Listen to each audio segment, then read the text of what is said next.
ಮನೆಗೆ ಗೆಸ್ಟ್ ಬಂದಾಗ ಅಥವಾ ಏನಾದರೂ ಸ್ಪೆಷಲ್ ಆಗಿ ತಿನ್ಬೇಕನ್ಸಿದಾಗ ಇನ್ಸ್ಟೆಂಟಾಗಿ ಈ ಕಡಲೆಕಾಳು ಆಲೂಗಡ್ಡೆ ಪಲ್ಯನ ಮಾಡ್ಕೊಳ್ಳಿ. ತುಂಬಾ ಟೇಸ್ಟಿಯಾಗಿರುತ್ತೆ. ಮಾಡೋದಕ್ಕೆ ಕಡಲೆಕಾಳನ್ನು ನೆನೆಸ್ಕೊಂಡಿದ್ದೀನಿ, ಆಲೂಗಡ್ಡೆನ ಕಟ್ ಮಾಡ್ಕೊಂಡಿದ್ದೀನಿ. ಮಿಕ್ಸಿ ಜಾರಿಗೆ ಹಸಿಮೆಣಸಿನ್ಕಾಯಿ, ಟೊಮ್ಯಾಟೊ ಹಣ್ಣು, ಕೊತ್ತಂಬರಿ ಸೊಪ್ಪು, ನೆನೆಸ್ಕೊಂಡಿರುವಂಥ ಕಡಲೆಕಾಳು, ನೀರನ್ನು ಹಾಕ್ಕೊಂಡ್ಬಿಟ್ಟು ಪೇಸ್ಟನ್ನು ರೆಡಿ ಮಾಡ್ಕೊಂಡಿದ್ದೀನಿ. ಈಗ ಖಾರದ ಪುಡಿ, ಧನಿಯಾ ಪೌಡರ್, ಅರಿಶಿಣದ ಪುಡಿ, ನೀರನ್ನು ಹಾಕ್ಕೊಂಡ್ಬಿಟ್ಟು ಪೇಸ್ಟನ್ನು ರೆಡಿ ಮಾಡ್ಕೊಂಡಿದ್ದೀನಿ. ಕುಕ್ಕರ್ಗೆ ಎಣ್ಣೆ, ಹೋಲ್ ಸ್ಪೈಸಸ್, ಕಟ್ ಮಾಡ್ಕೊಂಡಿರುವಂಥ ಈರುಳ್ಳಿ, ಶುಂಠಿ ಬೆಳ್ಳುಳ್ಳಿ ಪೇಸ್ಟ್ ಮತ್ತು ರುಬ್ಕೊಂಡಿರುವಂತಹ ಮಸಾಲೆ, ಮಿಕ್ಸ್ ಮಾಡ್ಕೊಂಡಿರುವಂಥ ಮಸಾಲೆನ ಹಾಕ್ಕೊಂಡಿದ್ದೀನಿ. ಸ್ವಲ್ಪ ಕೊತ್ತಂಬರಿ ಸೊಪ್ಪನ್ನು ಹಾಕಿ ಸರಿಯಾಗಿ ಮಿಕ್ಸ್ ಮಾಡ್ಕೊಳ್ಳಿ. ಇದಕ್ಕೆ ಗರಂ ಮಸಾಲ, ರುಚಿಗೆ ತಕ್ಕಷ್ಟು ಉಪ್ಪನ್ನು ಸೇರಿಸ್ಕೊಂಡಿದ್ದೀನಿ.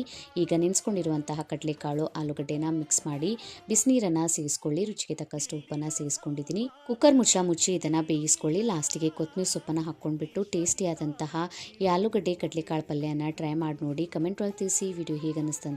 ವಿಡಿಯೋ ಇಷ್ಟ ಆಗಿತ್ತಂದರೆ ಲೈಕ್, ಶೇರ್ ಮಾಡಿ. ಇನ್ಸ್ಟಾಗ್ರಾಮ್, ಫೇಸ್ಬುಕ್ಕಿಗೂ ಫಾಲೋ ಮಾಡಿ. Thank you.